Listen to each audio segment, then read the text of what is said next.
Good morning to one and all. We now begin with Standard 5 English, Unit 4, Poem.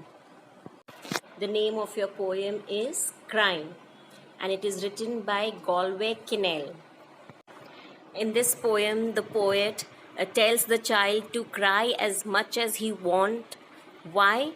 Because we all know that after every sadness comes a happiness.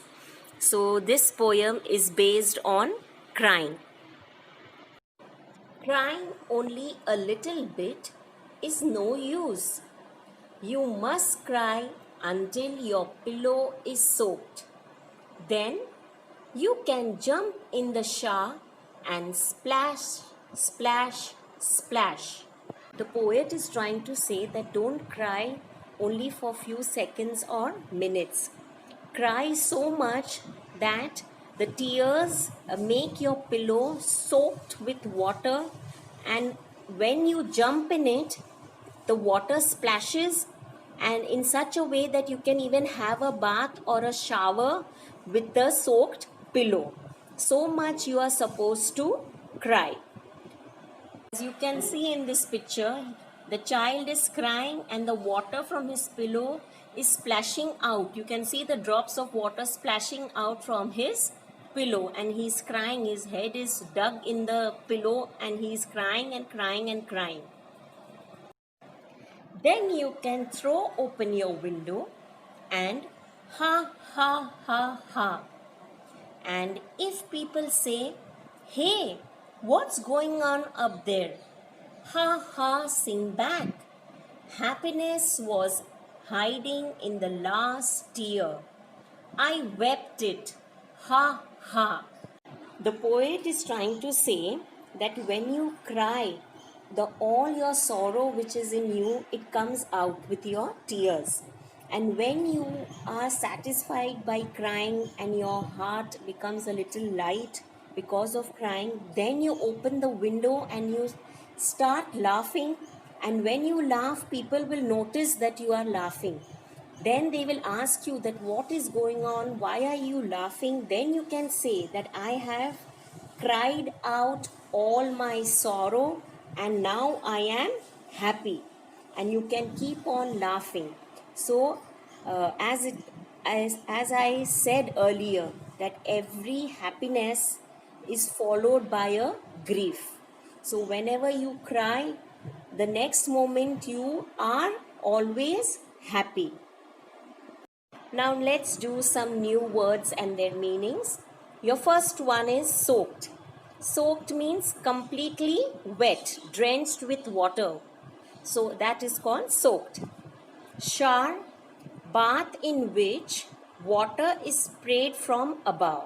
Shower means some use a bucket for having a water and some use a shower where water gushes out from it. So that is called a shower, and we say having a bath. Third, wept. Wept means shed tears or cried. To crying we say to weep or wept. So here are few question answers. According to the poet, should you cry a little or should you cry a lot? What is it? Correct, we have to cry a lot. Second one, what can you do after crying a lot? What can you do after crying a lot? When you cry a lot, your pillow is filled with tears, and so that you can splash on it, so you will take a bath. Correct. Then we have to read the first two lines of the poem that we read. What was it? In which mood it was showing the child? Was it a happy, sad, angry, jealous or upset mood? Which mood was it? It was a sad mood. He was sad, that is why he was crying. Then the next one is, in the last few lines, the mood of the poet has changed. What is it now? Now when he opens the window and he stands in the last stanza, what type of a mood is it? Is he very happy, angry, cheerful, sad or jealous? Correct, he was showing his happiness. He was very happy. So let us take these two answers. So for the first two lines, the child in the poem, the child is sad. And in the last few lines, what type of a mood is shown? He is very happy. So this is your right answer. So these are the answers for your first two questions. Your first question was, what is the poet telling us to do? Cry a lot or cry a little? So your answer is, according to the poet, you should cry a lot. And your second question was, what can you do after crying a lot?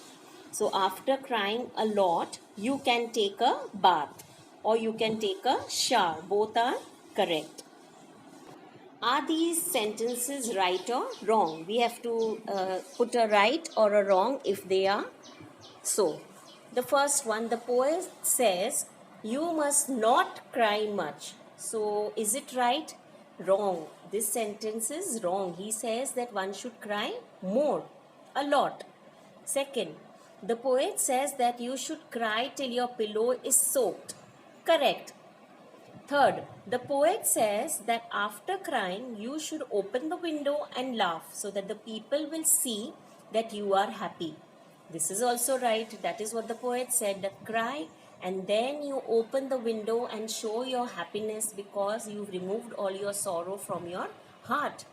The last one, the poet says that you should open the window and show people that you are crying. This is wrong. So now here are your answers. So your first sentence was, the poet says you must not cry much, but he says to cry a lot. So this statement is wrong. Second one, the poet says that you should cry till your pillow is soaked. It is right. Third one, the poet says that after crying you should open the window and laugh so that the people know that you are happy. That is also right. And your last one, the poet says that you should open the window and show the people that you are crying. So it is wrong. Fill in the blanks with the exact feeling words. Feeling words are mostly abstract nouns. These are the words which we cannot see but only feel. So we have to choose from the bracket and fill in the blank. The first one, the tourists were dashed to see the beautiful Taj Mahal. Tourists, someone who've come from the outer countries to see Taj Mahal, and they were very happy and amazed to see. So this is the feeling that they see. They cannot be shocked or worried. So your answer will be amazed. Second, the lights went out suddenly. I was alone and dash. When the lights go off, what happens? You get frightened. The feeling is frightening. Third, he has been ill for a long time and his parents were dash. If you are ill, what happens to your parents? What type of feeling? They get worried about you. So your answer is worried.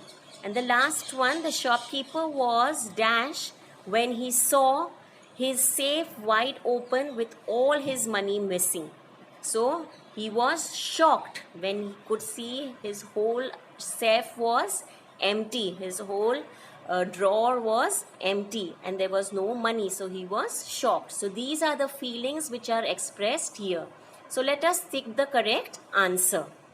So your first answer is, the tourists were amazed to see beautiful Taj Mahal. The second one, the lights went out suddenly. I was alone and frightened. The third one, he has been ill for a long time and his parents were worried. The fourth one, the shopkeeper was shocked when he saw his safe wide open with all his money missing.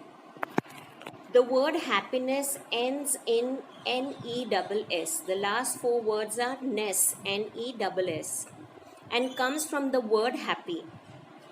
Write three words that end in the same way. Which words do they come from? So we need to write three more words which end with ness and the word from which it comes from. For example, sadness, it ends in N-E-S-S, and from which word it comes? Sad. So let us write three more words. So your first word is sadness, S-A-D-N-E-S-S. From which word does it come? Sad. Second, laziness, L-A-Z-I-N-E-S-S. So from which word does it come? Lazy. The third one is naughtiness. N-A-U-G-H-T-I-N-E-S-S. So from which word? Naughty. So now, dear children, I hope you have understood this poem. So your homework is you need to write this poem in the notebook, that is English notebook. Then you write the meanings and the few question answers which are mentioned in this poem. And all the textual exercises which has place in the textbook, you can do it in the textbook itself. So, and keep in mind to write neatly. So thank you and have a nice day.